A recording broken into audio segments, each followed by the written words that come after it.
ప్రభాస్ నటించిన ఆదిపురుషు సినిమాపై బాలీవుడ్ యాక్టర్ విందు ధారాసింగ్ షాకింగ్ కామెంట్స్ చేశారు. ఆదిపురుషును డైరెక్టర్ ఓం రౌత్ పెద్ద గందరగోళంగా తీసి ఫ్లాప్ చేశారంటూ చెప్పుకొచ్చారు.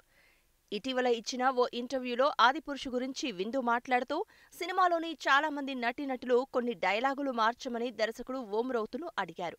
ఈ డైలాగులు నోరు తిరగడం లేదని, చెప్పేందుకు అంతగా సౌకర్యంగా లేవని, రిలీజ్ అయ్యాక ఫ్యాన్స్ ట్రోల్ చేస్తారంటూ ఓం రౌత్కు చెప్పారు. అయితే దర్శకుడు ఎవ్వరు చెప్పినా వినకుండా ఆయనకి నచ్చినట్లుగా ఆదిపురుషును తెరకెక్కించారు. తీరా రిలీజ్ అయ్యాక అది బాక్సాఫీస్ వద్ద భారీ ఫ్లాప్గా నిలిచింది. అంతేకాకుండా ప్రభాస్కి చాలా చెడ్డ పేరు తెచ్చిపెట్టింది అంటూ విందు చెప్పుకొచ్చారు.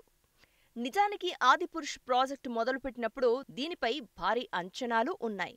రామాయణం ఆధారంగా తీసిన ఈ సినిమా ఖచ్చితంగా బాక్సాఫీస్ దగ్గర వసూళ్ల సునామీ సృష్టిస్తుందని అంతా అనుకున్నారు. స్టార్ క్యాస్టింగ్ కూడా దీనికి తోడవడంతో ఇక తిరుగు లేదని భావించారు. కానీ మొదటి టీజర్ రిలీజ్ అయినప్పుడే ఆదిపురుష్ బాగా ట్రోల్ అయింది.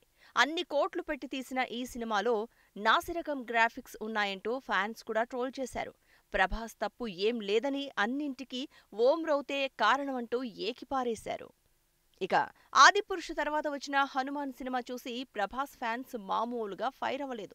40 కోట్ల బడ్జెట్లో ఇంత అద్భుతమైన గ్రాఫిక్స్ హనుమాన్లో చూపిస్తే 700 కోట్ల బడ్జెట్తో ఓం రౌత్ ఏం చేశాడంటూ సోషల్ మీడియాలో పోస్టులు పెట్టారు.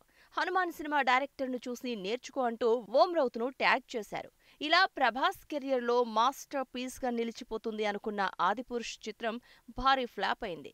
ఈ చిత్రంలో జానకిగా కృతి సనన్ నటించగా, రావణుడి పాత్రలో సైఫ్ అలీ ఖాన్ కనిపించారు. ఇక మిగిలిన పాత్రలన్నీ కూడా బాలీవుడ్ నటీనటులే చేశారు.